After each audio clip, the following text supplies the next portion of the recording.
Hi everyone. As asidi horoga Lumahei channel sigi oina ahanba oina koi kano tawzarke. Indian polity se 10 days to losinbagi pandamda target ko. Ngasigi oina parliamentary system ko. Parliamentary system gi matanda class na tawzage. Ado parliamentary system sida yamna hadi question se yam hangi ko parliamentary system like parliamentary system sida aina chahi taramuki question se nainaram to 62 question di UPSC da hangi ko aduna yamna important oiba chapter ma oi aduga 62 question hangosida power and function haitare ko power and function sida 18 question hena hangi and agi role dasu question dum hangi adagi totopa di parliamentary system gi magi kanodas question yam hangi haitare procedure mayam laibto the procedure di ngasi ay nazaroi ngasi di parliamentary system se kaktang nazage and the difference between the parliamentary system and the presidential system adudo nazage aduga dasu hadi atotopa magi power gi matanga khara ninarake role matanga khara ninazarake adagi magi election hadi members in the kamani elect tawge magi tenures in the kare chahi kya tawba aduga parliamentary system da lay unities na kamani tawba aduga Indian context the parliamentary system se kamani hawrakiba ko aduga magi session kya lay parliamentary system ni India gi quorum ni kaya lege aduga magi secrecy maintain tawnaba kari parliamentary system da kari lege hadusu haisaram ko tasingna prelims 62 hangba ko prelims question 62 hangbase prelims question 62 muk hangbase main study akoina main se yengba matamda main study around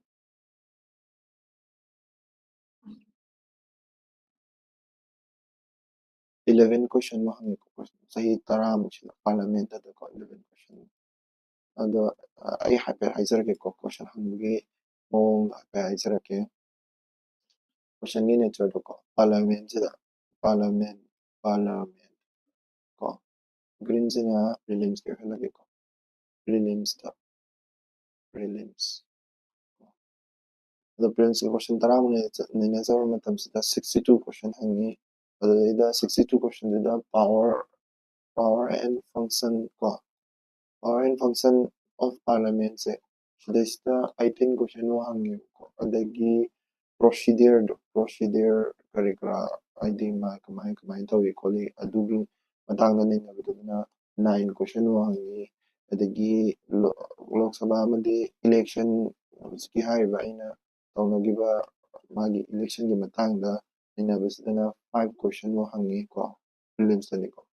5 question mo hangi and state legislature haitare ko state legislature gi matangdana question mari mo hangi ko aduga atopa parliamentary committee leri deki 9 schedule leri ko 9 schedule aduga mo mayam na 3 question mo hangi ko na importance ke matung ni di power and function se ham important oil ko aduga procedure lok sabha election su pa ba adum ko su kaide and main study kaidoge harakanda main sa ino sa 11 question hangi ko 11 question hangbasida 11 question se power and function atare power and function da ma 3 question hangi ko 3 question mains ke 3 question hangi and magi role da haitare ko sil power and function sida masada role ana tongana lese role da question amaga lai ko mains da question ina chahi tara mugi question ne zero matam da adagi procedure sida 2 question ani lai adagi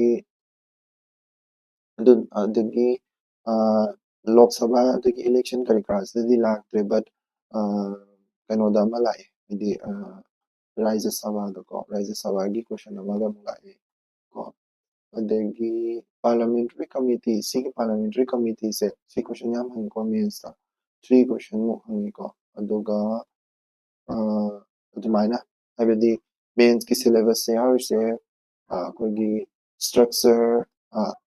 structure power functions the structure and function ko functioning power and privilege ka haibneba adagi sidasu kanogi adi conduct of business ka ko procedures mo conduct of business ka haibneba adi UPSC syllabus ki magi wording duni ko conduct of business adagi atopa syllabus samana hangmada yaudaba haitaragadi mana hangmada yaudaba haidi loinamakta yauduni ko adi UPSC syllabus yaurse issues ko issues arising adi main ki syllabus ni ko issues arising out of this service sise issues se akoina syllabus se yawe but tawatabu si loinamakta structure gida function gida issue mayam jing se loina ramje kanda business adagi kano rights sabagi oigera amagi oigera loinamakta masagi issues arising out of this and a point amakka yawe sina six every portion had every power function there's procedures there's civil laws elections the legislature there's issue ma'am jikse loinama means ke oina din nainara maga madugi issue ma'am jingto koina isallaga thamabuna adi means ke hayin pekha khumba matamde yam kana gani ko howrisi ko koi parliamentary system gi ahamada ai power hana lots power parliamentary system gi magi power su mai tawbe adugi matang ko power power se nina matamda ahamada aina nina se kaina harkanda magi legislative power ko legislative power legislative power adagi judicial power ko judicial power aduga executive power ko executive power legislative powers ni my main power magi functioning haitare ko power function hai my powers law making jini ko law making jina magi main power ni the budget finances sumana do pai ko budget the financing the international treaty ko sign tong nang su mangon de dum tawi ko international treaty leidana ko aduguma sign tong na su parliament ke ayaba yaudrugadi yadeko idi parliament the state reorganization so parliament na dum tawi state reorganization tawge haragadi moina dum khana nei khotna adagi kana tawdana dum tawdoini ko state reorganization minor legislative function ma'am ama lay to pakras dum lady like uh, internet okay lawmaking ꯑꯩꯈꯣꯏꯒꯤ ꯄꯥꯔꯂꯤꯌꯥꯃꯦꯟꯠꯇ ꯃꯣꯏꯒꯤ okay judicial power ꯑꯩ ꯅꯤꯡꯁꯤꯡꯉꯛꯇ꯭ꯔꯦ ꯑꯗꯨꯒꯤ judicial power ꯑꯃꯨꯛ ꯂꯥꯛꯑꯒꯦ judicial powerꯗꯗꯤ ꯑꯩꯈꯣꯏꯒꯤ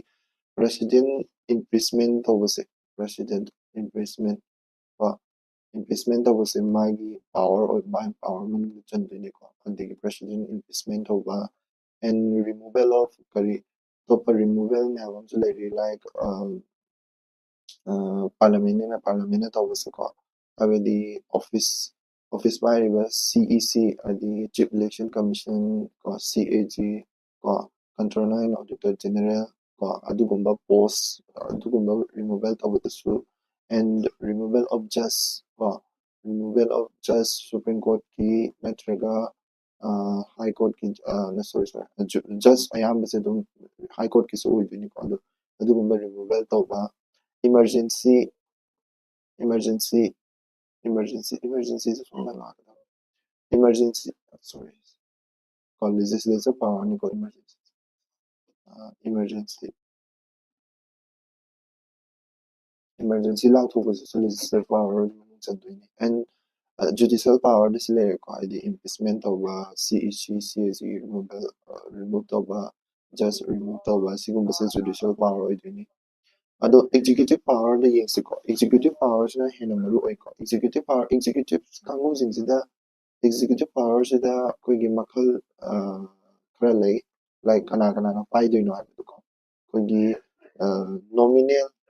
nominal habamga real habamga ko nominal habamga real habamga lay nominal nominals na kanaan oiduna kana president oidune aduga reals na kanaan oiduna kana prime minister na oidune ko executive powers kogi kanogi kana legislative kogi parliament sigi ko adu nominal sida akoina sise president or prime minister oini president na prime minister se kanodagi khandoini habedi magi actions khandoini ahamba first process ta prime minister se khandoini kanadagi khandoiba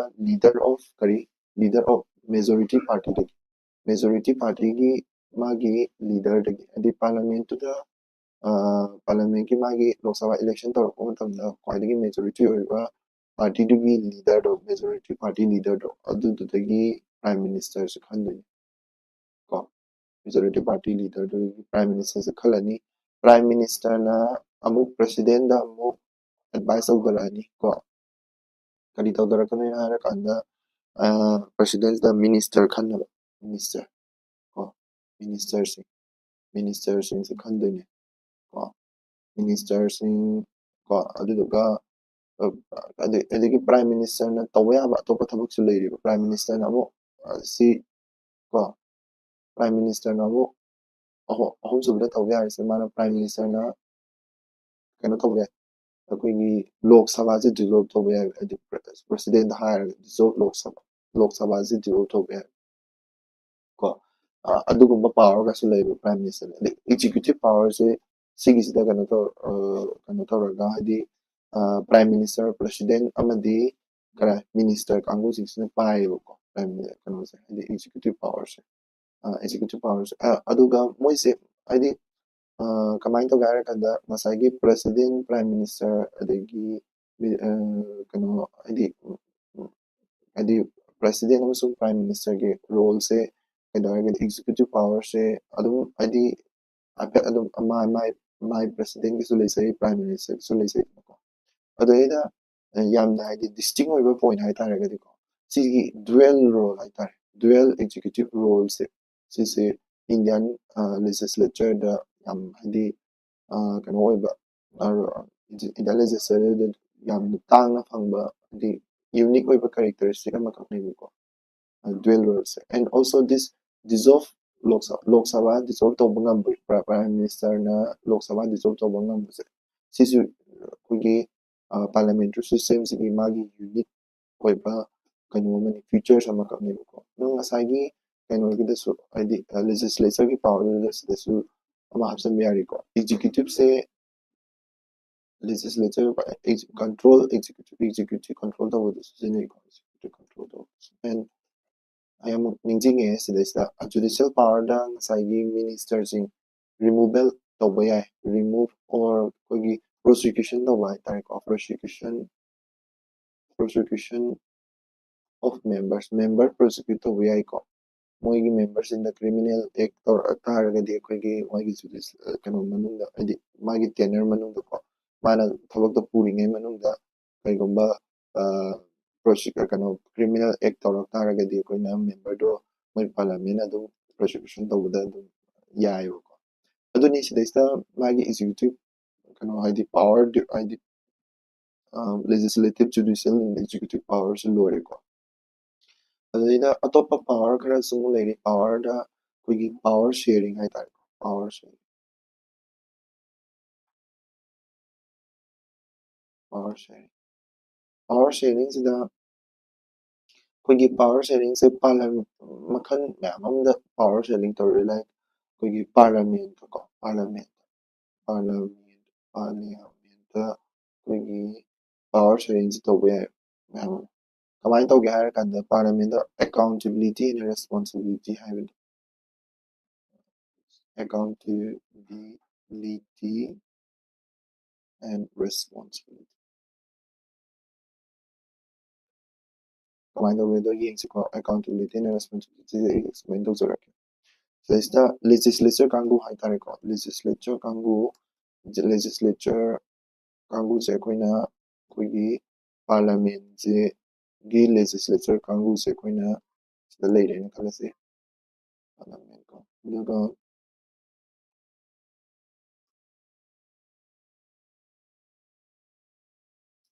adagi sona kadana prime minister ko main oiber executive kangu se leire khalase prime minister minister ko minister sise ko na moi pulap su ko na kai kau ge har kana cabinet minister ko ko cabinet ko ado prime minister minister sona kadana legislature kangu leite legislature gi parliament board parliament gi atani ko but sina parliament gi legislature kangu dune kalo sona kadana executive kangu the prime minister minister sina executive kangu dune kalo and moina kari tawrtuba policy program ya mam semakani ko policy program ya sangani ko moina policy a kari kara mam silakani policies and action ma'am tawrkani moina ꯊꯕꯛ ꯃꯌꯥꯝ ꯑꯃ ꯄꯥꯏꯈꯠꯂꯛꯄ ꯑꯗꯩ policies programme ꯃꯌꯥꯝ ꯑꯃ ꯁꯤꯜꯂꯤꯕꯅꯤ ꯃꯣꯏꯅ ꯂꯥꯏ ꯉꯥꯛꯇꯅꯤꯀꯣ ꯇꯧꯗꯣꯏꯁꯦ ꯍꯥꯏꯗꯤ ministry ꯃꯌꯥꯝ ꯃꯌꯥꯝ ꯑꯃ ꯊꯕꯛ ꯇꯧꯕ ꯃꯌꯥꯝ ꯑꯗꯨꯗꯣ ꯂꯦꯖꯤꯁꯂꯦꯆꯔꯅ ꯀꯩꯗꯧꯕꯅꯤ ꯍꯥꯏꯔꯀꯥꯟꯗ ꯁ꯭ꯀ꯭ꯔꯨꯇꯤꯅꯤ ꯇꯧꯗꯣꯏꯅꯦꯕ ꯃꯣꯏꯅ ꯁ꯭ꯀ꯭ꯔꯨꯇꯤꯅꯤ ꯀꯣ ꯁ꯭ꯀ꯭ꯔꯨꯇꯤꯅꯤ ꯇꯧꯗꯣꯏꯅꯦ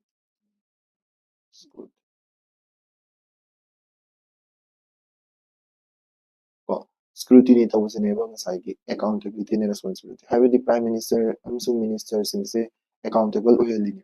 ꯔꯦꯁꯄꯣꯟꯁꯤꯕꯜ ꯑꯣꯏꯍꯜꯂꯤꯅꯤ ꯅꯣꯏ ꯄ꯭ꯔꯖꯥꯅ ꯈꯟꯈꯤꯕꯅꯤ ꯅꯣꯏꯅ ꯈꯟꯈꯤꯕꯒꯤ ꯅꯣꯏꯒꯤ ꯐꯤꯗꯝꯗꯣ ꯉꯥꯛꯑꯣ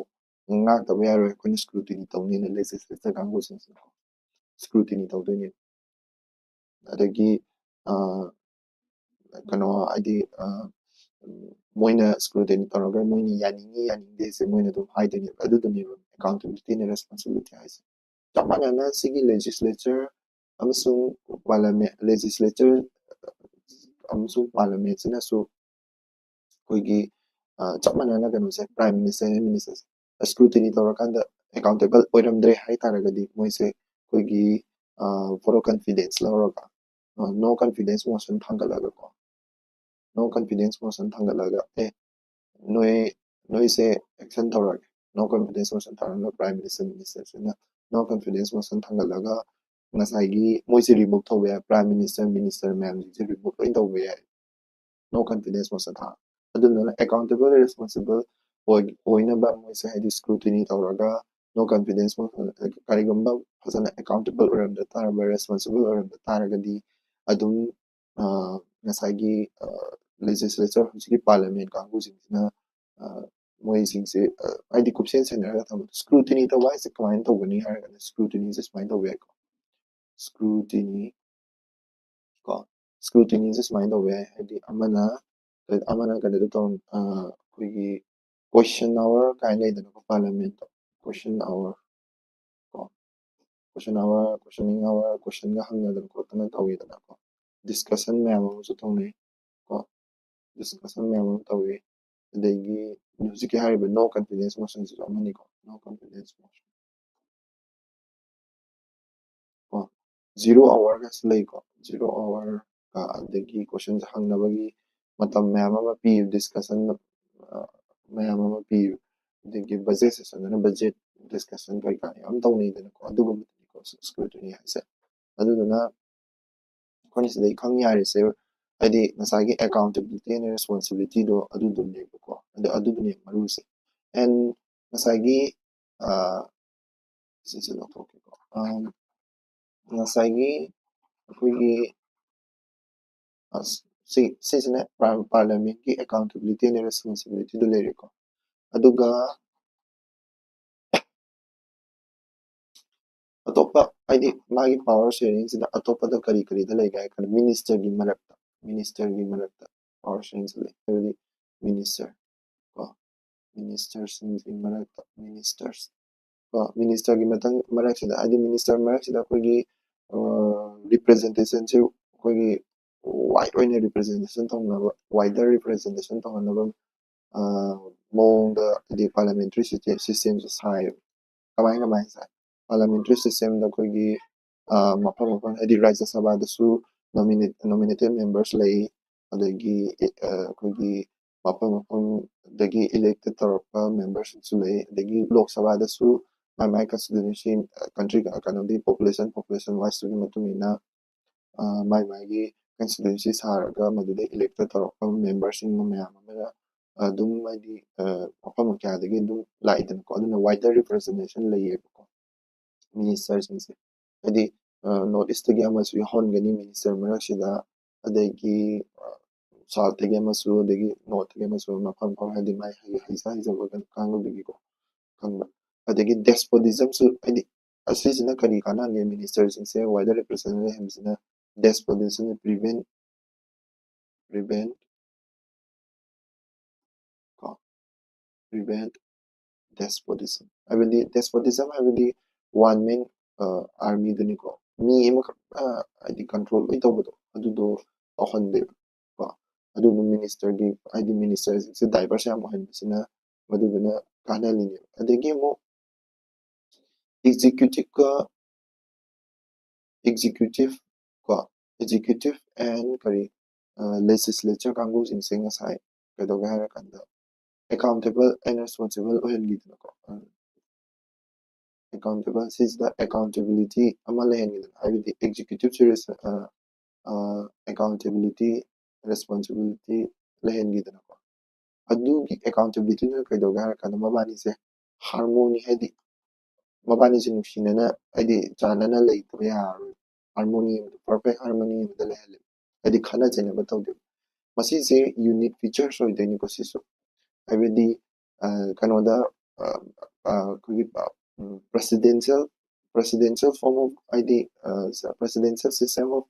governmentꯗꯗꯤ executive legislative ꯁꯨꯝ ꯁꯥꯎꯅꯩ ꯈꯨꯗꯝ ꯑꯣꯏꯅ ꯑꯩꯈꯣꯏꯒꯤ ꯀꯪꯒ꯭ꯔꯦꯁ ꯍꯥꯏꯗꯤ ꯀꯩꯅꯣꯒꯤꯗ ꯂꯩꯗꯅꯀꯣ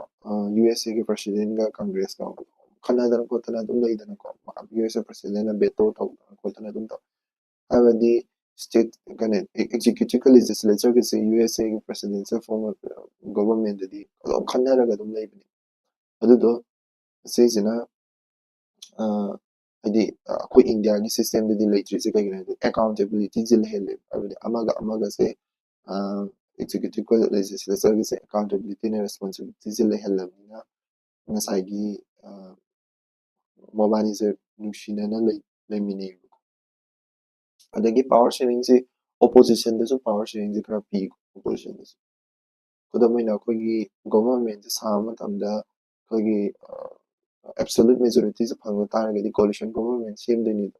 ꯑꯗꯨ ꯑꯣꯄꯣꯖꯤꯁꯟꯁꯤꯗ ꯑꯩꯈꯣꯏꯒꯤ ꯑꯜꯇꯔꯅꯦꯇꯤቭ ꯒꯣꯚꯔꯟꯃꯦꯟ ꯍꯥꯏꯇꯥꯔꯦꯀꯣ ꯑꯜꯇꯔꯅꯦꯇꯤቭ ꯒꯣꯚꯔꯟꯃꯦꯟ ꯑꯜꯇꯔꯅꯦꯇꯤቭ ꯒꯣꯚꯔꯟꯃꯦꯟ ꯑꯃ ꯑꯦꯅꯤ ꯇꯥꯏꯝ ꯁꯥꯕ ꯌꯥꯅꯕ ꯍꯥꯏꯕꯗꯤ ꯀꯣalition ꯒꯣꯚꯔꯟꯃꯦꯟꯗꯨꯅ ꯀꯩꯒꯨꯝꯕ ꯃꯥꯒꯤ ꯃꯦꯖꯣꯔꯤꯇꯤꯁꯦ ꯐꯖꯅ ꯄꯤꯕ ꯉꯝꯗ꯭ꯔꯕ ꯀꯣalition ꯇꯧꯕꯁꯦ ꯐꯖꯅ ꯉꯝꯗ ꯇꯥꯔꯒꯗꯤ ready or alternate ready ꯍꯥꯏꯇꯥꯔꯦꯀꯣ readily available government readily available ꯑꯣꯏꯕ government ꯑꯃ ꯈꯨꯗꯛꯇ ꯑꯗꯨꯝ ꯁꯥꯕ ꯌꯥꯏꯕ ꯀꯣ readily available government ꯑꯃ ꯈꯨꯗꯛꯇ ꯑꯗꯨꯝ ꯁꯥꯕ ꯌꯥꯏꯕ ꯍꯥꯏꯗꯤ oppositionꯗꯒꯤ ꯑꯗꯨꯗꯨꯅ ꯁꯤꯒꯤ ꯄꯥꯋꯔꯁꯤꯁꯨ ꯑꯃꯅꯤꯀꯣ ꯍꯥꯏꯗꯤ oppositionꯗꯒꯤꯁꯨ ꯑꯗꯨꯝ ꯄꯥꯋꯔꯁꯦ ꯑꯗꯨꯝ ꯂꯩꯌꯦꯕ opposition ꯀꯥꯡꯕꯨꯁꯦ government ꯁꯦꯝꯕ ꯁꯥꯅꯕꯒꯤꯗꯃꯛꯇ ꯑꯗꯨꯅ ꯁꯤꯗ ꯕ꯭ꯔꯤꯇꯤꯁ ꯒꯣꯚꯔꯟꯃꯦꯟꯗ ꯐꯪꯗꯕ ꯈꯔ ꯑꯩ ꯍꯥꯏꯖꯔꯝꯒꯦꯀꯣ ꯕ꯭ꯔꯤꯇꯤꯁ ꯒꯣꯚꯔꯟꯃꯦꯟꯗꯗꯤ ꯐꯪꯕ ꯍꯥꯏꯇꯥꯔꯦ ꯕ꯭ꯔꯤꯇꯤꯁ ꯄꯥꯔꯂꯤꯌꯥꯃꯦꯟꯗꯗꯤ ꯐꯪꯕ ꯀꯣ ꯕ꯭ꯔꯤꯇꯤꯁ ꯄꯥꯔꯂꯤꯌꯥꯃꯦꯟꯗꯗꯤ ꯐꯪꯕ ꯑꯩꯈꯣꯏꯗꯗꯤ ꯐꯪꯗꯕ ꯑꯃꯅꯤ ꯈꯛꯇꯪ ꯍꯥꯏꯖꯔꯝꯒꯦ ꯕ꯭ꯔꯤꯇꯤꯁ ꯄꯥꯔꯂꯤꯌꯥꯃꯦꯟꯗ ꯁꯤꯒꯤ ꯄꯥꯋꯔ ꯁꯦꯔꯤꯡꯁꯤꯒꯤ ꯃꯇꯥꯡꯁꯤꯗ ꯕ꯭ꯔꯤꯇꯤꯁ ꯄꯥꯔꯂꯤꯌꯥꯃꯦꯟꯗꯗꯤ ꯑꯩꯈꯣꯏꯅ ꯑꯩꯈꯣꯏꯒꯤ ꯁꯦꯗꯣ ꯀꯦꯕꯤꯅꯦꯠ ꯍꯥꯏꯅꯀꯣ ꯁꯦꯗꯣ ꯀꯦꯕꯤꯅꯦꯠ ꯁꯤꯁꯦ ꯍꯧꯖꯤꯛꯀꯤ ꯀꯩꯅꯣꯗ ꯑꯣꯄꯣꯖꯤꯁꯟꯗ ꯐꯪꯗꯣꯏꯅꯤꯀꯣ ꯑꯣꯄꯣꯖꯤꯁꯟꯗ ꯁꯦꯗꯣ ꯀꯦꯕꯤꯅꯦꯠ ꯑꯃ ꯈꯛ ꯐꯪꯉꯦꯕꯀꯣ ꯁꯤ ꯁꯦꯗꯣ ꯀꯦꯕꯤꯅꯦꯠꯁꯦ ꯑꯣꯄꯣꯖꯤꯁꯟꯗ ꯂꯩꯗꯣꯏꯅꯤꯀꯣ ꯑꯣꯄꯣꯖꯤꯁꯟꯒꯤ ꯑꯣꯏꯅ ꯀꯦꯕꯤꯅꯦꯠꯅꯦ ꯁꯤꯁꯦ ꯕ꯭ꯔꯤꯇꯤꯁ ꯄꯥꯔꯂꯤꯌꯥꯃꯦꯟꯗꯗꯤ ꯐꯪꯉꯤ ꯑꯩꯈꯣꯏꯗꯗꯤ ꯐꯪꯗꯦꯀꯣ ꯑꯗꯨꯒ ꯑꯩꯈꯣꯏꯒꯤ ꯑꯇꯣꯞꯄꯗ ꯍꯥꯏꯔꯒꯗꯤ ꯃꯣꯏꯒꯤ ꯁꯣꯚꯔꯦꯅꯤꯇꯤꯁꯦ ꯂꯤꯃꯤꯠꯂꯦꯁꯅꯦꯕ ꯁꯣꯚꯔꯦꯅꯤꯇꯤ ꯏꯁ ꯂꯤꯃꯤꯠꯂꯦꯁ ꯃꯣꯏꯒꯤ ꯍꯧꯖꯤꯛꯀꯤ ꯄꯥꯔꯂꯤꯌꯥꯃꯦꯟꯒꯤ ꯁꯣꯚꯔꯦꯅꯤꯇꯤꯁꯦ ꯑꯩꯈꯣꯏꯒꯤ ꯀꯩꯅꯣꯅ ꯍꯥꯏꯗꯤ ꯁꯣꯚꯔꯦꯅꯤꯇꯤ ꯏꯁ ꯂꯤꯃꯤꯠꯂꯦꯁ ꯀꯣ ꯀꯩꯅꯣꯗꯤ ꯃꯣꯏꯒꯤ ꯄꯥꯔꯂꯤꯌꯥꯃꯦꯟꯇꯤ ꯔꯤꯇꯟ ꯀꯟꯁꯇꯤꯇ꯭ꯌꯨꯁꯟ ꯅꯠꯇꯦꯕ ꯑꯩꯈꯣꯏꯒꯤꯗꯤ ꯔꯤꯇꯟ ꯀꯟꯁꯇꯤꯇ꯭ꯌꯨꯁꯟ ꯑꯩꯈꯣꯏꯒꯤ ꯁꯣꯚꯔꯦꯅꯤꯇꯤꯗꯤ ꯑꯗꯨꯝ ꯄꯥꯔꯂꯤꯌꯥꯃꯦꯟꯅ ꯏꯔꯝꯃꯤꯕ ꯍꯥꯏꯗꯤ ꯀꯟꯁꯇꯤꯇ꯭ꯌꯨꯁꯟꯅ ꯏꯔꯝꯃꯤꯕ ꯄꯣꯠꯇꯨ ꯈꯛꯇꯅꯦꯕ ꯃꯣꯏꯒꯤꯗꯤ ꯀꯟꯁꯇꯤꯇ꯭ꯌꯨꯁꯟꯅ ꯏꯔꯝꯗꯕ ꯄꯣꯠꯁꯨ ꯑꯗꯨꯝ ꯃꯣꯏꯅ ꯃꯌꯥꯝꯅ ꯀꯟꯁꯦꯟꯁꯁꯅ ꯌꯥꯅꯔꯒꯗꯤ ꯃꯣꯏ ꯃꯌꯥꯝ ꯌꯥꯅ ꯇꯥꯔꯒꯗꯤ ꯑꯗꯨꯝ ꯇꯧꯕ ꯌꯥꯗꯣꯏꯅꯦꯕꯀꯣ ꯑꯗꯒꯤ ꯃꯣꯏ ꯍꯧꯖꯤꯛꯀꯤ ꯂꯤꯒꯦꯜ ꯍꯥꯏꯗꯤ ꯔꯤꯒꯨꯂꯔ ꯔꯦꯁꯄꯣꯟꯁꯤꯕꯤꯂꯤꯇꯤ ꯖꯨꯗꯤꯁꯤꯌꯦꯜ ꯔꯦꯁꯄꯣꯟꯁꯤꯕꯤꯂꯤꯇꯤ ꯑꯃꯐꯥꯎ ꯂꯩꯇꯦꯕ ꯃꯣꯏꯗ ꯉꯁꯥꯏꯒꯤ ꯖꯨꯗꯤꯁꯤꯌꯦꯜ ꯄꯋꯥꯔ ꯂꯩꯈꯤꯗꯅꯀꯣ ꯑꯗꯣ ꯕ꯭ꯔꯤꯇꯤꯁ ꯄꯥꯔꯂꯤꯌꯥꯃꯦꯟꯇꯗꯤ ꯂꯩꯇꯦꯕ ꯂꯤꯒꯦꯜ ꯀꯣ ꯂꯤꯒꯦꯜ ꯔꯦꯁꯄꯣꯟꯁꯤꯕꯤꯂꯤꯇꯤ ꯑꯃꯐꯥꯎ ꯂꯩꯇꯦꯕ ꯀꯣ ꯑꯗꯨꯅꯤ ꯕ꯭ꯔꯤꯇꯤꯁ ꯄꯥꯔꯂꯤꯌꯥꯃꯦꯟꯇ ꯐꯪꯗꯕ ꯍꯥꯏꯇꯥꯔꯒꯗꯤ ꯁꯤꯒꯤ ꯄꯋꯥꯔ ꯁꯦꯔꯤꯡꯒꯤ ꯃꯇꯥꯡꯁꯤꯗ ꯕ꯭ꯔꯤꯇꯤꯁ ꯄꯥꯔꯂꯤꯌꯥꯃꯦꯟꯇ ꯍꯥꯏꯗꯤ ꯕ꯭ꯔꯤꯇꯤsh ꯄꯥꯔꯂꯤꯌꯥꯃꯦꯟꯇꯗꯤ ꯐꯪꯕ ꯑꯩꯈꯣꯏꯗꯗꯤ ꯐꯪꯗꯕ ꯍꯥꯏꯔꯒꯗꯤ ꯁꯤꯁꯤꯅꯤꯀꯣ ꯑꯗꯨꯒ ꯑꯩꯈꯣꯏꯒꯤ ꯑꯣꯏꯕ ꯌꯨꯅꯤꯛ ꯐꯤꯆꯔꯁ ꯃꯌꯥꯝ ꯑꯃꯁꯨ ꯍꯧꯖꯤꯛꯀꯤꯗ ꯂꯩꯀꯣ ꯂꯥꯏꯛ ꯑꯩꯈꯣꯏꯒꯤ ꯑꯦꯀꯥꯎꯟꯇꯦꯕꯤꯂꯤꯇꯤ ꯑꯦꯟड ꯔꯦꯁꯄꯣꯟꯁꯤꯕꯤꯂꯤꯇꯤ ꯀꯣ ꯑꯗꯨꯒꯨꯝꯕ ꯈꯔ ꯑꯗꯨꯝ ꯂꯩꯀꯣ ꯅꯦꯛꯁ ꯁꯤꯗꯩꯁꯤꯗ ꯄꯋꯥꯔꯒꯤ ꯃꯇꯥꯡꯗ ꯂꯣꯏꯔꯦ ꯄꯋꯥꯔ ꯁꯦꯌꯔꯤꯡ ꯀꯃꯥꯏꯅ ꯇꯧꯕ ꯑꯗꯒꯤ ꯗꯤꯐ꯭ꯔꯦꯟ ꯄꯋꯥꯔꯒꯤ ꯃꯇꯥꯡꯗ ꯀꯃꯥꯏꯅ ꯇꯧꯈꯤꯕ ꯈꯣꯠꯈꯤꯕ ꯑꯗꯨꯒꯤ ꯃꯇꯥꯡꯗ ꯂꯩ ꯃꯥꯒꯤ ꯗꯤꯐꯦꯛꯁ ꯍꯥꯏꯇꯥꯔꯦꯀꯣ ꯗꯤꯐꯦꯛꯁ ꯈꯔꯗꯤ ꯂꯩ ꯗꯤꯐꯦꯛꯁꯤꯡꯁꯤ ꯌꯦꯡꯁꯤꯀꯣ ꯑꯩꯈꯣꯏꯒꯤ ꯄꯥꯔꯂꯤꯌꯥꯃꯦꯟꯇꯔꯤ ꯁꯤꯁꯇꯦꯝ ꯑꯩꯈꯣꯏꯒꯤ ꯄꯋꯥꯔ ꯁꯦꯌꯔꯤꯡꯁꯤ ꯍꯥꯏꯗꯤ ꯄꯋꯥꯔꯁꯤꯒꯤ ꯃꯇꯥꯡꯗ ꯗꯤꯐꯦꯛꯁ ꯈꯔ ꯂꯩ ꯗꯤꯐꯦꯛꯁ ꯈꯔꯁꯦ ꯑꯃꯨꯛ ꯌꯦꯡꯁꯤꯀꯣ ꯗꯤꯐꯦꯛꯁ ꯍꯥꯏꯗꯤ ꯑꯩꯈꯣꯏꯒꯤ ꯄꯥꯔꯂꯤꯌꯥꯃꯦꯟꯇꯔꯤ ꯐꯣꯔꯝ ꯑꯣꯐ ꯒꯣꯚꯔꯟꯃꯦꯟꯠꯁꯤꯒꯤ ꯄꯋꯥꯔꯒꯤ ꯃꯇꯥꯡꯗ ꯗꯤꯐꯦꯛꯁ ꯂꯩꯕ ꯗꯤꯐꯦꯛꯁ ꯏꯟ ꯄꯋꯥꯔ ꯁꯦꯌꯔꯤꯡ ꯍꯥꯏꯇꯥꯔꯦ ꯏꯟ ꯄꯥꯔꯂꯤꯌꯥꯃꯦꯟꯇꯔꯤ ꯁꯤꯁꯇꯦꯝ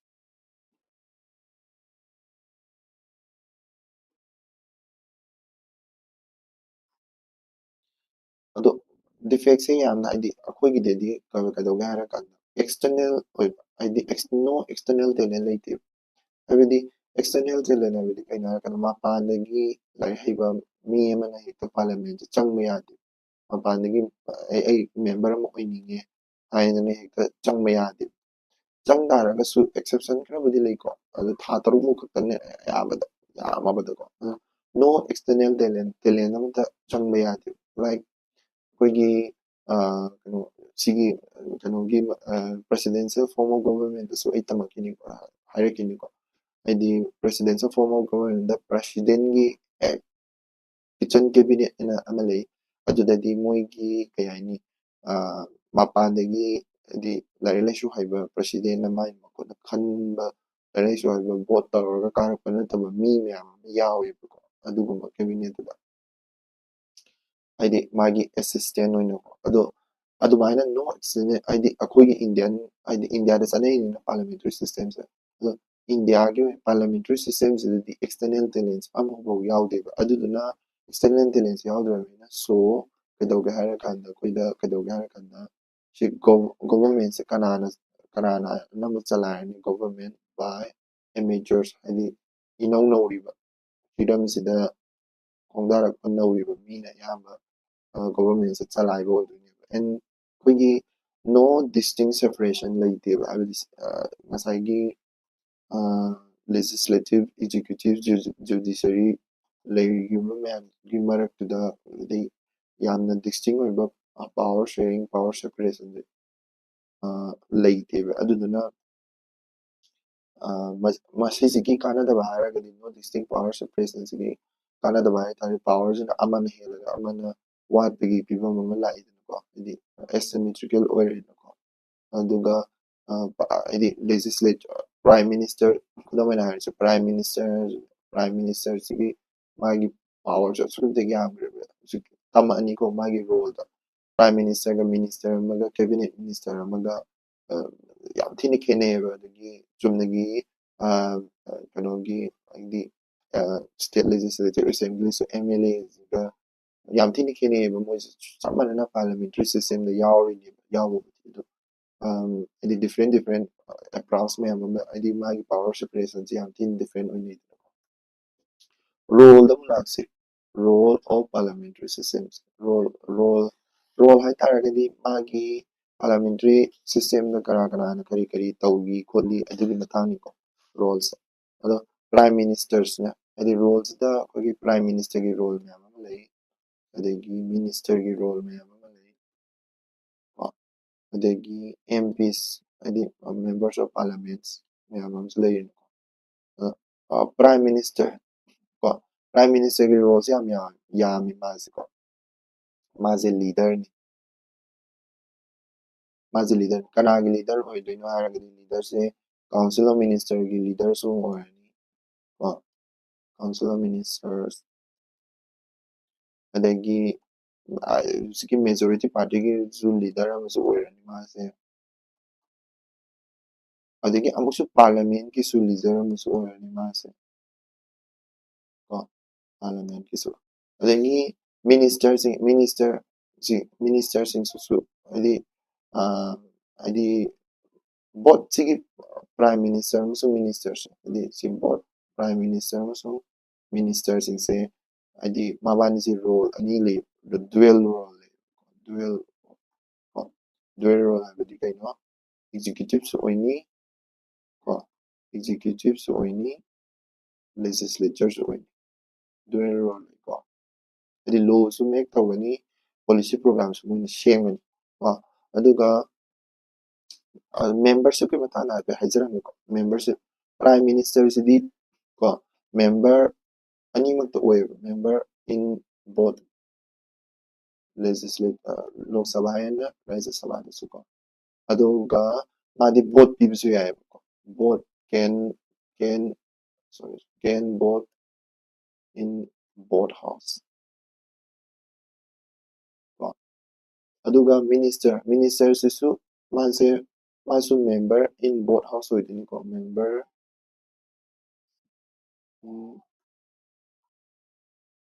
ꯀꯣ ꯕꯣꯠ ꯍꯥꯎꯁ ꯕꯠ ꯃꯥꯒꯤꯅꯤ ꯀꯩꯗꯧꯒꯦ ꯍꯥꯏꯔꯀꯥꯟꯗ vote can vote in only one selected house ꯍꯥꯏꯕꯗꯤ ꯑꯩꯈꯣꯏꯒꯤ ꯍꯥꯎꯁ ꯑꯃ ꯍꯥꯏꯗꯤ ꯃꯥꯅ ꯈꯟꯗꯣꯏꯅꯦ ꯂꯣꯛ ꯁꯚꯥꯗ ꯍꯥꯏꯇꯥꯔꯦ ꯂꯣꯛ ꯁꯚꯥꯗ ꯚꯣꯠ ꯊꯥꯗꯒꯦ ꯍꯥꯏꯕ꯭ꯔꯥ ꯔꯥꯖ꯭ꯌ ꯁꯚꯥꯗ ꯚꯣꯠ ꯊꯥꯗꯒꯦ ꯍꯥꯏꯕ꯭ꯔꯥ ꯃꯥꯅ ꯃꯤꯅꯤꯁꯇꯔꯁꯤꯅ ꯈꯟꯗꯣꯏꯅꯦꯕ ꯑꯗꯨꯒ ꯃꯤꯅꯤꯁꯇꯔꯁꯤꯅ ꯈꯜꯂꯀꯥꯟꯗ ꯑꯩ ꯊꯥꯗꯅꯤꯡꯉꯤꯕ ꯄꯣꯠꯇꯨꯗ ꯈꯜꯂꯒ ꯆꯠꯂꯒ ꯑꯩ ꯍꯥꯏꯗꯤ ꯄꯨꯡ ꯈꯔ ꯄꯤꯅꯦꯕ ꯃꯇꯝ ꯑꯗꯨꯗꯩꯗ ꯈꯟꯗꯣꯏꯅꯦꯕ ꯑꯩ ꯂꯣꯛ ꯁꯚꯥꯗ ꯊꯥꯗꯒꯦ ꯔꯥꯖ꯭ꯌ ꯁꯚꯥꯗ ꯊꯥꯗꯒꯦ ꯀꯩꯒꯨꯝꯕ ꯕꯤꯜ ꯑꯃ ꯄꯥꯁ ꯇꯧꯅꯕꯒꯤ ꯃꯥ ꯚꯣꯠ ꯊꯥꯗꯒꯦ ꯍꯥꯏꯇꯥꯔꯒꯗꯤ ꯑꯣꯔ ꯑꯦꯅꯤ ꯀꯩꯅꯣꯝꯒꯤ ꯚꯣꯠ ꯊꯥꯗꯒꯦ ꯍꯥꯏꯔꯒꯗꯤ ꯈꯟꯗꯣꯏꯅꯦꯕ ꯀꯣ ꯑꯗꯨꯗꯒꯤ ꯑꯃꯨꯛꯁꯨ ꯑꯃꯨꯛ ꯌꯥꯝꯅ ꯂꯨꯔꯤꯕꯁꯦ ꯃꯤꯅꯤꯁꯇꯔꯒꯤ ꯃꯥꯒꯤ ꯑꯦꯛꯁꯦꯞꯁꯟ ꯑꯃꯁꯨ ꯂꯩ ꯃꯤꯅꯤꯁꯇꯔꯁꯦ ꯀꯩꯅꯣ ꯑꯃꯅ ꯑꯣꯏꯕ ꯌꯥꯏ ꯍꯥꯏꯕꯗꯤ ꯑꯦꯝ ꯄꯤꯁ ꯅꯠꯇꯕ ꯃꯦꯝꯕꯔ ꯑꯣꯐ ꯄꯥꯔꯂꯤꯌꯥꯃꯦꯟꯠ ꯅꯠꯇꯕꯀꯣ ꯄꯥꯔꯂꯤꯌꯥꯃꯦꯟꯠꯀꯤ ꯃꯦꯝꯕꯔ ꯅꯠꯇꯕ ꯅꯟ ꯑꯦꯝ ꯄꯤꯁ ꯀꯣ non MPs can be a minister exceptionꯅꯤꯀꯣ ꯁꯤꯁꯦ ꯃꯤꯅꯤꯁꯇꯔ but ꯀꯩꯗꯧꯒꯦ ꯍꯥꯏꯔꯀꯥꯟꯗ but or she ꯅꯠꯇ꯭ꯔꯒ he should be MPs in 6 months ꯍꯥꯏꯗꯤ 6 months ꯐꯥꯎꯕꯒꯤ ꯃꯅꯨꯡꯗ ꯃꯥꯁꯦ MP ꯚꯣꯠ ꯀꯥꯔꯛꯀꯗꯕꯅꯤ ꯃꯥꯁꯦ ꯃꯤꯅꯤꯁꯇꯔ ꯑꯣꯏꯕꯗꯤ ꯌꯥꯏ ꯕꯠ ꯚꯣꯠ ꯀꯥꯔꯛꯀꯗꯕꯅꯤ 6 months ꯃꯅꯨꯡꯗ ꯅꯠꯇ꯭ꯔꯒꯗꯤ ꯑꯗꯨꯝ ꯃꯥ ꯃꯤꯅꯤꯁꯇꯔ ꯊꯥꯗꯣꯛꯀꯗꯕꯅꯤ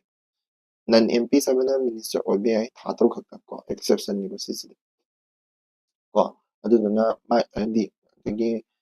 ꯃꯦꯝꯕꯔ ꯑꯣꯐ ꯄꯥꯔꯂꯤꯌꯥꯃꯦꯟꯠꯒꯤꯗꯤ ꯃꯥꯒꯤ ꯚꯣꯇꯤꯡ ꯔꯥꯏꯠ ꯂꯩꯔꯦꯀꯣ ꯚꯣꯇꯤꯡꯁꯦ ꯃꯦꯝꯕꯔ ꯑꯣꯐ ꯄꯥꯔꯂꯤꯌꯥꯃꯦꯟꯠꯒꯤꯗꯤ ꯔꯥꯖ꯭ꯌ ꯁꯚꯥꯒꯤ ꯑꯣꯏꯒꯦꯔꯥ ꯂꯣꯛ ꯁꯚꯥꯒꯤ ꯑꯣꯏꯒꯦꯔꯥ ꯃꯦꯝꯕꯔꯁꯤꯞꯁꯦ ꯑꯃꯈꯛꯇꯅꯤꯀꯣ ꯃꯦꯝꯕꯔꯁꯤꯞ ꯑꯃꯈꯛꯇꯪ ꯑꯣꯏꯔꯅꯤ ꯑꯗꯨꯗꯨꯒ membership in one house members in one house ꯀꯣ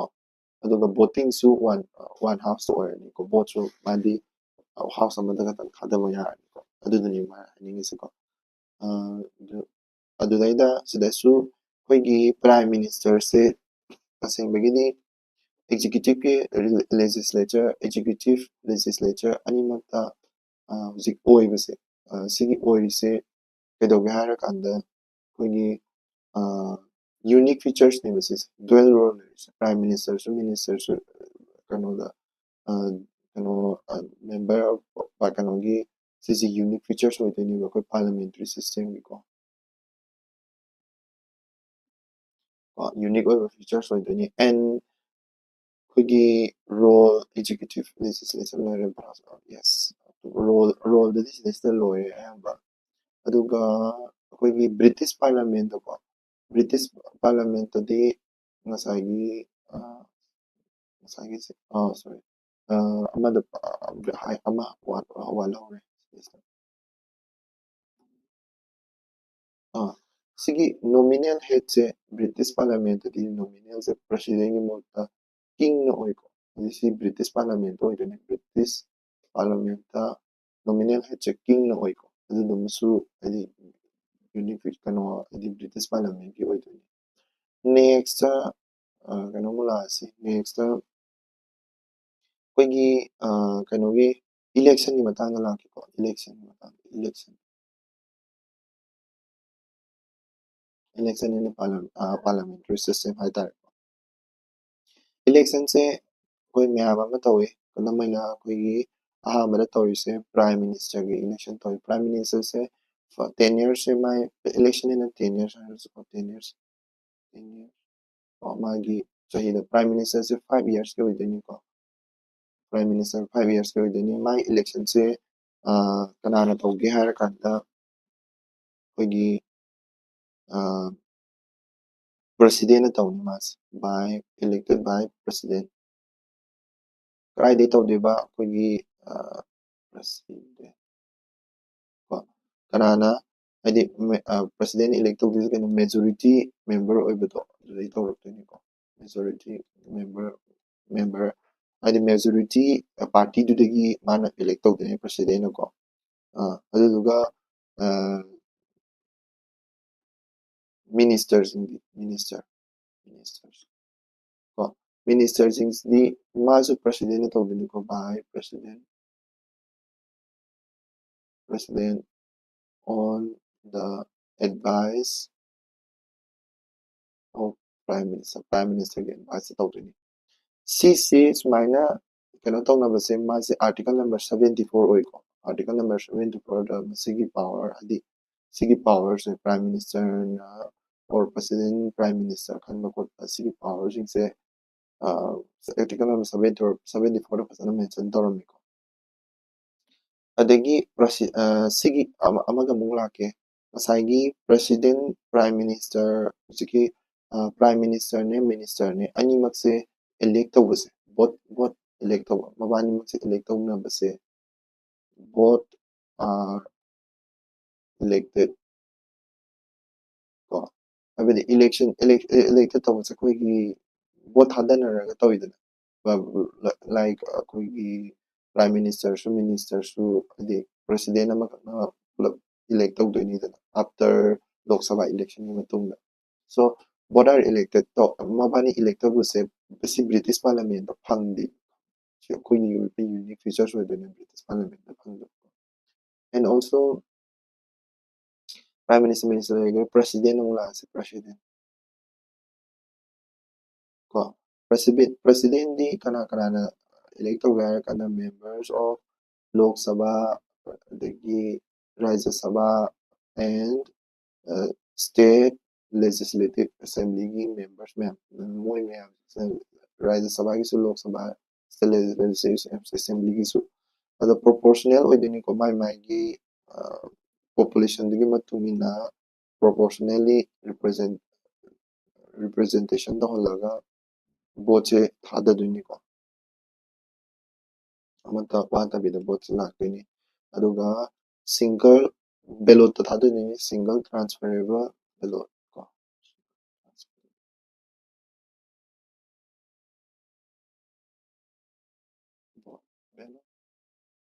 aduga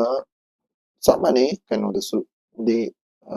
vice president su ko ba VC da su manla khainarisna kaino harakanda sidina member of Lok Sabha and Rajya Sabha katongwediba sidina state legislature su yawrediba ko aduga proportional representation dagi single transferable vote siga sidi samane ko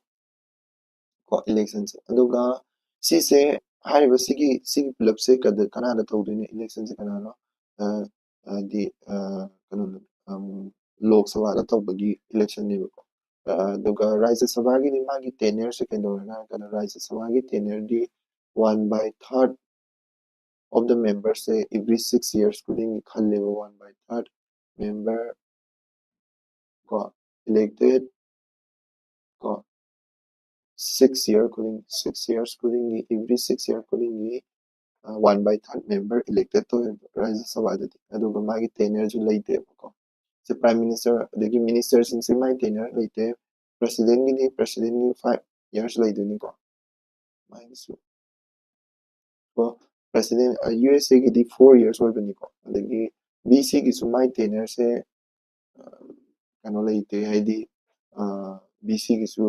ꯍꯥꯏꯗꯤ ꯍꯥꯞꯅꯤꯡꯕ ꯇꯦꯅꯔ direct ꯑꯦꯛꯖꯦꯛꯄꯨꯗꯤ ꯂꯩꯔꯝꯕ ꯌꯥꯏ but ꯐꯖꯅ ꯍꯥꯏꯗꯤ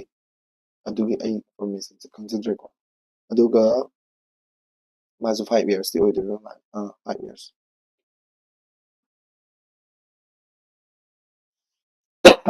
ꯔꯥꯖ꯭ꯌ ꯁꯚꯥꯒꯤꯗꯤ ꯃꯥꯒꯤ 1/3 of the members say 6 years ꯈꯨꯗꯤꯡꯒꯤ elected ꯇꯧꯗꯣꯏꯅꯤꯀꯣ ꯑꯗꯨꯒ 1/3 of the members ꯁꯦ ꯇꯣꯛꯈꯤꯗꯣꯏꯕꯀꯣ ꯑꯗꯨꯃꯥꯏꯅ ꯑꯗꯨꯒ ꯁꯤꯗꯩꯁꯤꯗ election tenures ꯂꯣꯏꯔꯦ ꯑꯇꯣꯞꯄꯗ ꯑꯩꯈꯣꯏꯒꯤ ꯀꯩꯅꯣꯗ ꯑꯩꯈꯣꯏꯒꯤ ꯏꯟꯗꯤꯌꯟ ꯄꯥꯔꯂꯤꯌꯥꯃꯦꯟꯇꯔꯤ ꯁꯤꯁꯇꯦꯝꯁꯤꯗ ꯌꯨꯅꯤꯇꯤ ꯄꯥꯋꯔ ꯑꯃꯈꯛ ꯂꯩꯀꯣ ꯌꯨꯅꯤꯇꯤ ꯑꯣꯏꯕꯒꯤ ꯌꯨꯅꯤꯇꯤ ꯄꯥꯋꯔꯁꯦ ꯀꯔꯤ ꯀꯔꯤꯗ ꯂꯩꯔꯤꯅꯣ ꯍꯥꯏꯕꯗꯣ ꯍꯥꯏꯐꯦꯠ ꯌꯦꯡꯉꯁꯤꯀꯣ ꯑꯩꯈꯣꯏꯒꯤ ꯌꯨꯅꯤꯇꯤꯁꯦ ꯑꯩꯈꯣꯏꯒꯤ ꯀꯔꯤ ꯃꯔꯝꯒꯤ ꯄꯥꯔꯂꯤꯌꯥꯃꯦꯟꯇꯔꯤ ꯁꯤꯁꯇꯦꯝ ꯑꯣꯐ ꯒꯣꯚꯔꯟꯃꯦꯟꯇꯗꯤ ꯌꯨꯅꯤꯇꯤꯁꯦ ꯂꯩꯔꯤꯅꯣ ꯍꯥꯏꯔꯒꯗꯤ ꯄꯣꯂꯤꯇꯤꯀꯦꯜ ꯍꯣꯃꯣꯖꯤꯅꯤꯇꯤ ꯂꯩꯌꯦꯕꯀꯣ ꯄꯣꯂꯤꯇꯤꯀꯦꯜ ꯍꯣꯃꯣꯖꯤꯅꯤꯇꯤ ꯁꯤ ꯌꯨꯅꯤꯛ ꯐꯤꯆꯔꯁ ꯑꯣꯏꯗꯣꯏꯅꯤꯀꯣ ꯑꯩꯈꯣꯏꯒꯤ ꯀꯩꯅꯣꯗ ꯑꯇꯣꯞꯄ ꯍꯥꯏꯗꯤ ꯑꯇꯣꯞꯄ ꯁꯤꯁꯇꯦꯝꯗ ꯐꯪꯗꯕ ꯄꯥꯔꯂꯤꯌꯥꯃꯦꯟꯇꯔꯤ ꯁꯤꯁꯇꯦꯝꯗ ꯈꯛꯇꯪ ꯐꯪꯕ ꯍꯥꯏꯗꯤ ꯄꯣꯂꯤꯇꯤꯀꯦꯜ ꯍꯣꯃꯣꯖꯤꯅꯤꯇꯤ ꯍꯥꯏꯕꯗꯤ ꯀꯩꯅꯣ ꯍꯥꯏꯔꯀꯥꯟꯗ ꯑꯩꯈꯣꯏꯒꯤ इलेक्ट तौद्रिबा हाइबदि मेजॉरिटी कारक्तोइसे पार्टी अमा नत्रगा पार्टी दो पार्टी अमा खक्तना ओइबा पार्टी अमा खक्तना ओइ तारगदि सेम पॉलिटिकल आइडियोलॉजी ओइदिने त वन पार्टी मेजॉरिटी हाइ तारेको मेजॉरिटी वन पार्टी ने मेजॉरिटी ओइ तारगदि सेम आइडियोलॉजी लेरनी त सेम आइडियोलॉजी एंड कोई करिगुम्बा पार्टी नतबिदा कोलिशन गवर्नमेंट सेमे खलस कोलिशन गवर्नमेंट सेमे हाइ तारगसु मोइ सेमक्पा मतमदा तौदोइसे कइनो कंसेंसस हाइदि मोइ मसेन यानरगा हानरगा यानरगा तौनदिने अदुदना यूनिटी से लैने अदुना सी this is a unique features अमनिबा सिसे अदि कोइगी अतोपा सिस्टम ऑफ गवर्नमेंट फंगदबा पोट अमका ओइदोइने अदगी यूनिटी से कलेक्टिव रेस्पॉन्सिबिलिटी है हाइबदि कलेक्टिव रेस्पॉन्सिबिलिटी से मिनिस्टर अदगी प्राइम मिनिस्टर अदगी लोक सभा की प्राइम मिनिस्टर कांगुजिंगसिना collective responsible oing mamang so higher collective responsibilities abedi no confidence motion leiba adagi mo scrutiny tawnabagi leiba aduduna maram orakanda su ngasagi unity se akogi parliamentary system of government unity se la ini ko ado magi adi sisina maram orakanda unity se maram orakanda akogi defects kara lai defects kara lai defects kara lai sigi defects se yeng se ko defects se karam karam defects lai gya defects ta instability adi masisina instability di yam ohele instability yam ohele kaigino ma instability ohele se like koigi no confidence motion levis no confidence motion levis na coalition government se kyam koini hingba ngamde ko no confidence motion levis na sise kamai tawina koigi BP singi government matamda tawgiba denare even Narendra Modi dasu no confidence motion se pass tawgiba wani tawgrakini ko adagi defection tawba di party ma pungchung chung se si tawbona maram orakanda ngasai instability situations mayam lai adagi natre hargasu multi party coalition taw taragadi multi party coalition habadi party mayam taw taragadi ideology different orapanina ngasai unity lakpa nabo honabada yam wabado aduna unstable or government instability issues ema lakne adagi kaino harakana koigi policy se continuity leite no continuity adi government amana toramba policy do amana mo handokani natra adugumba adi change adum tawdoini government aduna adugumba kana tawa adagi koigi karigumba absolute majority fangar adu taragani mo dictatorship government to slave dictatorship dictatorship of absolute majority hai tar absolute majority gumba phangi taragadi government sina moise moina mani makha torok pe ta tawdu adu do tawe sise magi defect oideni ko haidi parliamentary system gi haidi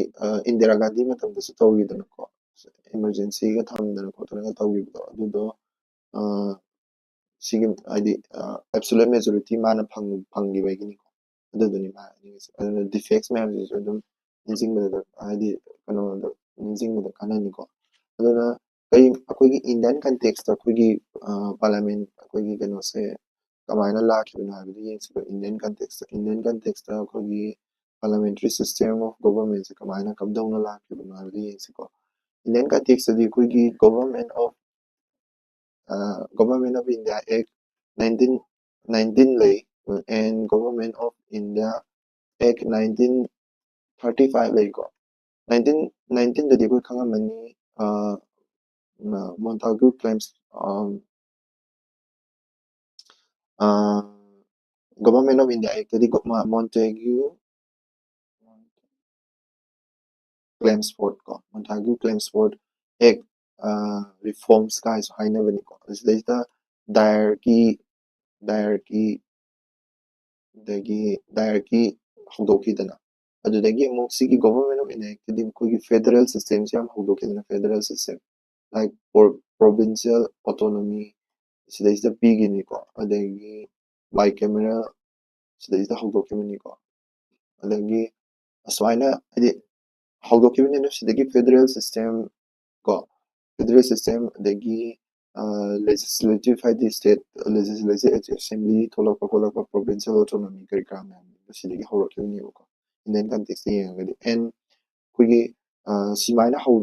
ꯍꯧꯗꯣꯛꯈꯤꯕꯗꯒꯤ ꯑꯩꯈꯣꯏꯗ familiarity ꯑꯃ ꯂꯥꯛꯑꯦ familiarity ꯀꯣ familiarity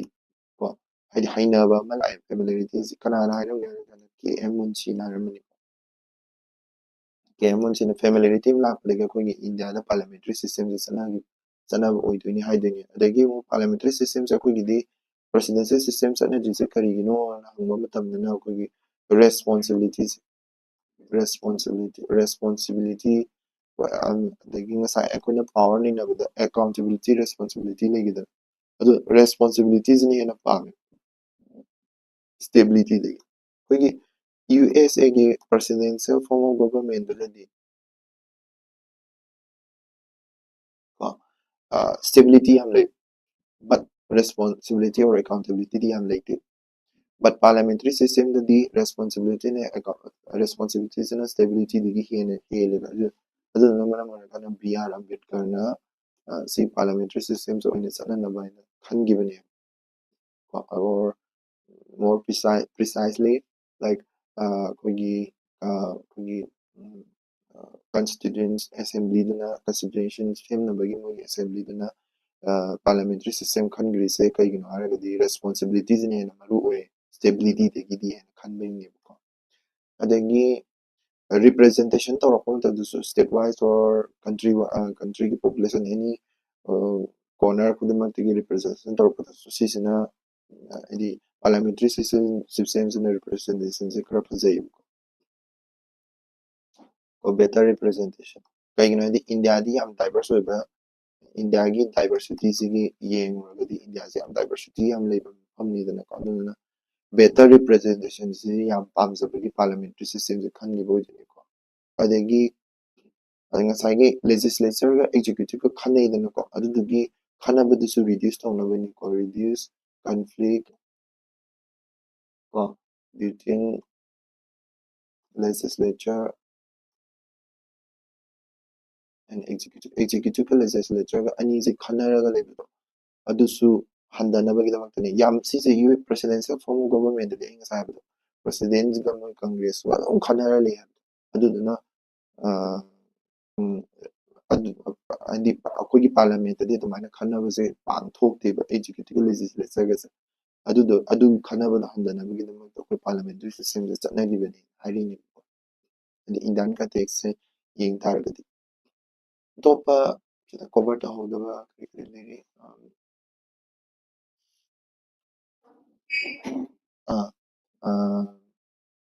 ꯑꯇꯣꯞꯄ ꯁꯤꯗꯩꯁꯤꯗ ꯃꯆꯥ ꯑꯃꯅꯤ ꯂꯩꯔꯤ like oath of ꯍꯥꯏꯗꯤ ꯑꯩꯈꯣꯏꯒꯤ secrecy ꯍꯥꯏꯇꯥꯔꯦꯀꯣ secrecyꯒꯤ ꯃꯇꯥꯡꯗ secrecyꯒꯤ ꯃꯇꯥꯡꯗ oath of secrecy ꯂꯧꯋꯤꯀꯣ oath of secrecy ꯑꯗꯨꯝ parliamentary member ꯑꯃ ꯑꯣꯏꯇꯥꯔꯒꯗꯤ oath of secrecy say ꯂꯧꯗꯣꯏꯅꯤꯀꯣ oath of secrecy ꯁꯤ article 188 ꯑꯣꯏꯔꯃꯥꯜꯂꯦ 188 ꯀꯣ MLAs legislative assembly legislative council ꯒꯤꯀꯣ article oath of secrecy ꯁꯦ ꯂꯧꯗꯣꯏꯅꯤ ꯑꯗꯒꯤ ꯁꯦꯁꯟꯁꯦ ꯑꯍꯨꯝ ꯂꯩꯅꯤꯀꯣ parliamentary sessionꯗꯗꯤ ꯑꯍꯨꯝ ꯂꯩꯅꯤ like budget ꯀꯣ ꯑꯗꯒꯤ budget ꯀꯣ budget session ꯑꯗꯒꯤ monsoon ꯀꯣ ꯑꯗꯒꯤ winter budget ꯁꯤꯗꯤ ꯍꯧꯖꯤꯛ ꯍꯧꯔꯛꯑꯅꯤꯀꯣ ꯐꯦꯕ꯭ꯔꯨꯋꯥꯔꯤ ꯁ꯭ꯋꯥꯏꯗꯒꯤ ꯍꯧꯔꯛꯑꯅꯤ ꯐꯦꯕ꯭ꯔꯨꯋꯥꯔꯤꯗꯒꯤꯅ ꯃꯦ ꯑꯗꯒꯤ monsoonꯒꯤꯅ ꯖꯨꯂꯥꯏꯗꯒꯤꯅ ꯁꯦꯞꯇꯦꯝꯕꯔ ꯐꯥꯎꯀꯣ ꯑꯗꯨꯒ ꯁꯤꯅ ꯅꯕꯦꯝꯕꯔ ꯇꯨ ꯗꯤꯁꯦꯝꯕꯔ ꯑꯗꯨꯃꯥꯏꯅ oath of secrecy session ꯁꯨꯃꯥꯏꯅ ꯂꯩꯀꯣ budget session ꯂꯩ ꯑꯗꯒꯤ constitutionꯅ ꯑꯩꯈꯣꯏꯒꯤ ꯀꯩ ꯍꯥꯏꯅꯤ constitutionꯒ ꯀꯩꯅꯣꯒꯁꯦ ꯑꯩꯈꯣꯏꯒꯤ constitution ꯂꯩꯗꯅꯀꯣ constitutionꯒ ꯃꯥꯒꯤ parliamentꯒ ꯃꯔꯤ ꯂꯩꯅꯕꯁꯦ constitutionꯒ parliamentꯒ ꯃꯔꯤ ꯂꯩꯅꯕꯁꯦ ꯑꯩꯈꯣꯏꯒꯤ ꯀꯩꯅꯣ ꯍꯥꯏꯔꯀꯥꯟꯗ parliamentꯅꯗꯤ constitutionꯁꯦ ꯁꯦꯝꯗꯣꯛꯄ ꯌꯥꯗꯦꯕ amend ꯇꯧꯕꯗ ꯈꯔ ꯋꯥꯕ ꯈꯔ ꯂꯩꯔꯤꯀꯣ ꯍꯥꯏꯗꯤ ꯁꯨꯃꯥꯏꯅ ꯇꯧꯔꯒ ꯂꯥꯛꯄꯁꯤꯗ exception ꯈꯔ ꯂꯩꯕ ꯍꯥꯏꯕꯗꯤ ꯀꯦꯁꯕꯥꯅꯟꯗ ꯀꯦꯁꯀꯤ ꯃꯇꯨꯡ ꯏꯟꯅ parliamentꯅꯗꯤ constitutionꯁꯦ amend ꯇꯧꯕꯗ ꯀꯣ amend tauba yai but ko can amend but not basic features to amend tauba yade ko basic features di si case bananda case hagi bani ko case bananda adu constitution na parliament ki magi authority kana no oini natra ko adigi magi power function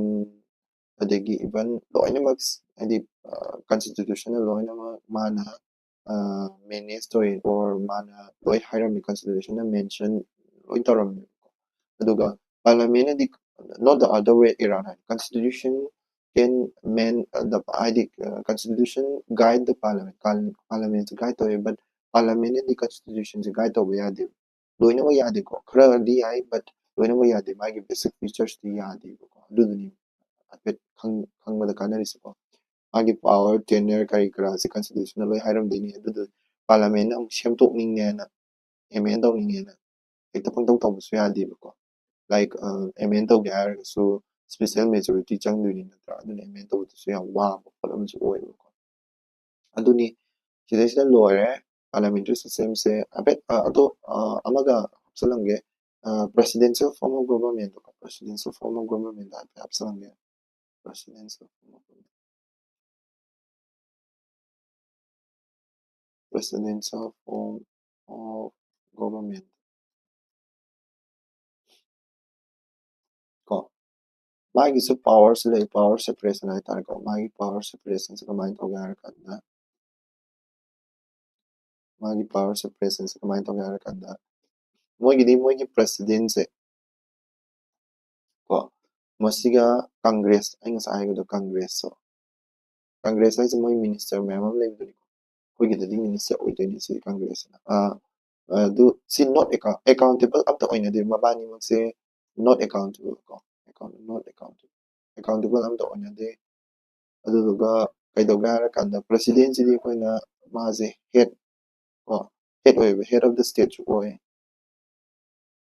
ko head of the state koina prime minister no oido dumana aduga head of the executives o head of the state o sorry president o koida na koida su president head of the state o ko aduga mana su president head of the state o aduga head of the executives man o so akoida na season prime minister no diniko adu maigida na president adum oirko ado sidadi ceremonies ne adi ceremony gi oina oyan head of the state state ki salai na power di moigi ministers no pai diniko ꯑꯗꯒꯤ ꯃꯣꯏꯁꯦ ꯑꯌꯥꯝꯕꯅ ꯁ꯭ꯇꯦꯕꯤꯂꯤꯇꯤꯁꯦ ꯈꯤꯇꯪ ꯑꯗꯨꯝ ꯅꯦꯝꯃꯤꯀꯣ unstable government ꯑꯣꯏ ꯒꯣꯚꯔꯟꯃꯦꯟꯁꯦ ꯑꯗꯨꯝ ꯀꯥꯏꯕꯒꯤ ꯆꯥꯟꯁꯇꯤ ꯑꯗꯨꯝ ꯋꯥꯡꯉꯤꯀꯣ ꯑꯗꯨꯒ ꯑꯗꯨꯝ ꯃꯣꯏꯒꯤ ꯌꯥꯝ ꯐꯖꯕ ꯑꯃꯅ ꯍꯥꯏꯗꯤ ꯀ꯭ꯂꯤꯌꯔ ꯗꯤꯕꯤꯖꯟ ꯂꯩꯌꯦꯕ ꯗꯤꯁꯇꯤꯡ ꯑꯣꯏꯕ division clear division of role ꯃꯥꯒꯤ ꯔꯣꯜ ꯇꯣꯉꯥꯟ ꯇꯣꯉꯥꯟꯅ ꯍꯥꯏꯕꯗꯤ ꯉꯁꯥꯏꯒꯤ ꯂꯦꯖꯤꯁꯂꯦꯇꯤꯚ ꯖꯨꯗꯤꯁꯤꯌꯔꯤ ꯑꯦꯛꯖꯤꯀ꯭ꯌꯨꯇꯤꯚ ꯃꯌꯥꯝꯁꯤꯡꯗꯣ ꯃꯥꯒꯤ ꯔꯣꯜꯁꯨ ꯇꯣꯉꯥꯟ ꯇꯣꯉꯥꯟꯅ ꯂꯩꯅꯩꯌꯦꯕ ꯑꯩꯈꯣꯏꯒꯤꯗꯗꯤ ꯂꯣꯏꯅꯃꯛ ꯃꯤꯛꯁ ꯇꯧꯁꯜꯂꯤꯗꯅꯀꯣ ꯑꯃꯅ ꯃꯤ ꯑꯃꯅ ꯑꯦꯛꯖꯤꯀ꯭ꯌꯨꯇꯤꯚ ꯂꯦꯖꯤꯁꯂꯦꯇꯤꯚ ꯖꯨꯗꯤꯁꯤꯌꯦꯜ ꯄꯥꯋꯔ ꯂꯣꯏꯅꯃꯛ ꯄꯥꯏꯕꯒꯤ ꯇꯥꯏꯞꯇ ꯇꯧꯋꯤꯗꯅ ꯑꯗꯒꯤ ꯑꯦꯛꯁꯇꯔꯅꯦꯜ ꯇꯦꯂꯦꯟꯁꯨ ꯍꯥꯞꯆꯤꯜꯂꯦꯕ ꯑꯦꯛꯁꯇꯔꯅꯦꯜ ꯇꯦꯂꯦꯟ ꯍꯥꯏꯕꯗꯤ ꯑꯩ ꯉꯁꯥꯏ ꯍꯥꯏꯕꯗꯣ ꯄ꯭ꯔꯁꯤꯗꯦꯟꯒꯤ ꯗ ꯀꯤꯆꯟ ꯀꯦꯕꯤꯅꯦꯠꯀ ꯑꯩꯅ ꯍꯥꯏꯈꯤꯗꯅꯀꯣ ꯀꯤꯆꯟ ꯀꯦꯕꯤꯅꯦꯠꯇꯣ ꯑꯩ ꯍꯧꯖꯤꯛ ꯍꯥꯏꯔꯛꯀꯦꯀꯣ ꯀꯤꯆꯟ ꯀꯦꯕꯤꯅꯦꯠꯁꯦ ꯌꯥꯝꯅ ꯄꯤꯛꯄ ꯃꯥꯒꯤ ꯏꯂꯦꯛꯇꯦꯠ ꯇꯧꯔꯛꯑꯒ ꯂꯥꯛꯄ ꯃꯤ ꯅꯠꯇꯦꯕꯀꯣ ꯄ꯭ꯔꯁꯤꯗꯦꯟꯒꯤ ꯑꯦꯁꯤꯁꯇꯦꯟ ꯑꯣꯏꯗꯣꯏꯅꯦꯕꯀꯣ ꯄꯥꯋꯔꯁꯦ ꯀꯩꯅꯣꯗ ꯑꯣꯏꯗꯣꯏꯁꯦ ꯑꯗꯨꯗꯨꯅ ꯍꯥꯏꯗꯤ ꯀ꯭ꯂꯤꯌꯔ ꯗꯤꯕꯤꯖꯟ ꯔꯣꯜꯗꯁꯨ ꯀ꯭ꯂꯤꯌꯔ ꯗꯤꯕꯤꯖꯟ ꯂꯩꯔꯦ ꯑꯗꯒꯤ ꯀꯩꯅꯣꯁꯤꯁꯨ ꯇꯧꯔꯦ ꯑꯗꯨꯗꯨꯅ ꯁꯤ ꯑꯦꯛꯁꯇꯔꯅꯦꯜ ꯇꯦꯂꯦꯟꯁꯦ ꯑꯩ ꯍꯧꯖꯤꯛ ꯍꯥꯏꯖꯔꯛꯀꯦꯀꯣ ꯍꯥꯏꯕꯗꯤ ꯀꯦꯕꯤꯅꯦꯠꯁꯤꯗ ꯀꯤꯆꯟ ꯀꯦꯕꯤꯅꯦꯠ ꯑꯅ ꯂꯩ ꯍꯥꯏꯕꯗꯤ ꯑꯩꯈꯣꯏꯒꯤ ꯀꯦꯕꯤꯅꯦꯠꯁꯤꯗ ꯑꯅꯤ ꯊꯣꯛꯅ ꯂꯩꯀꯣ ꯍꯥꯏꯗꯤ ꯌꯨ ꯑꯦꯁ ꯑꯦꯒꯤꯁꯦ ꯑꯅꯤ ꯊꯣꯛꯅ ꯂꯩ ꯀꯦꯕꯤꯅꯦꯠꯁꯦ ꯑꯁꯦꯡꯕꯒꯤꯗꯤ ꯄ꯭ꯔꯁꯤꯗꯦꯟꯒꯤ ꯑꯦꯁꯤꯁꯇꯦꯟ ꯑꯣꯏꯗꯣꯏꯅꯤꯀꯣ ꯑꯦꯁꯤꯁꯇꯦꯟ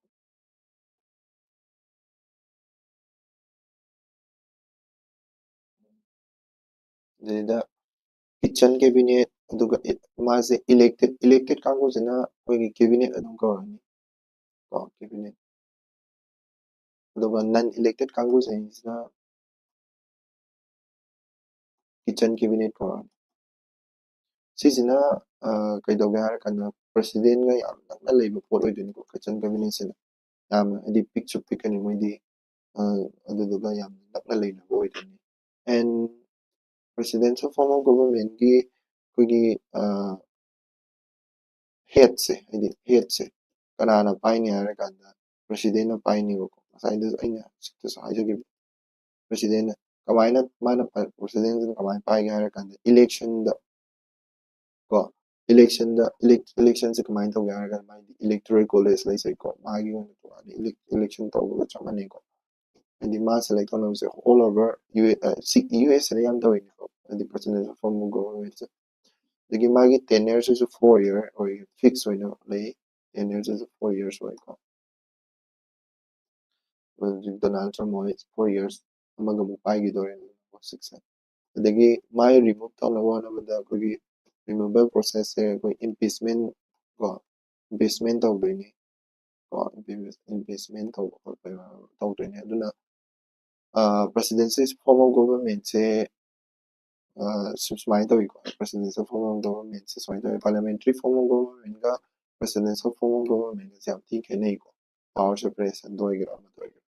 ꯁꯣ ꯁꯤꯗ ꯂꯣꯏꯔꯦ ꯁꯤꯒꯤ ꯄꯥꯔꯂꯤꯌꯥꯃꯦꯟꯇꯔꯤ ꯁꯤꯁꯇꯦꯝ ꯑꯣꯐ ꯒꯣꯚꯔꯟꯃꯦꯟꯠꯀꯤ ꯃꯇꯥꯡꯗ ꯈꯔ ꯅꯩꯅꯔꯝꯃꯤ ꯀꯩꯅꯣꯗꯤ ꯃꯊꯪꯗꯤ ꯐꯦꯗꯔꯦꯜ ꯁꯤꯁꯇꯦꯝ ꯇꯧꯒꯦꯀꯣ federal system centre state relation or inter state ꯔꯤꯂꯦꯁꯟꯒꯤ ꯃꯇꯥꯡꯗ ꯑꯩ ꯀꯩꯅꯣ ꯇꯧꯔꯒ ꯁꯝꯖꯔꯛꯀꯦ ꯊꯦꯡꯛ ꯌꯨ ꯃꯌꯥꯝ ꯇꯥꯕꯤꯕꯒꯤ ꯊꯥꯒꯠꯆꯔꯤ ꯈꯤꯇꯪ ꯂꯥꯟꯕ ꯌꯥꯎꯕ ꯈꯣꯠꯄ ꯌꯥꯎꯔꯒꯁꯨ ꯁꯦꯝꯗꯣꯛꯅꯤꯡꯕ ꯌꯥꯎꯔꯒꯁꯨ ꯀꯃꯦꯟ ꯁꯦꯛꯁꯟꯗ ꯍꯥꯏꯕꯤꯔꯛꯎꯀꯣ ꯊꯦꯡꯛ ꯌꯨ ꯁꯣ ꯃꯆ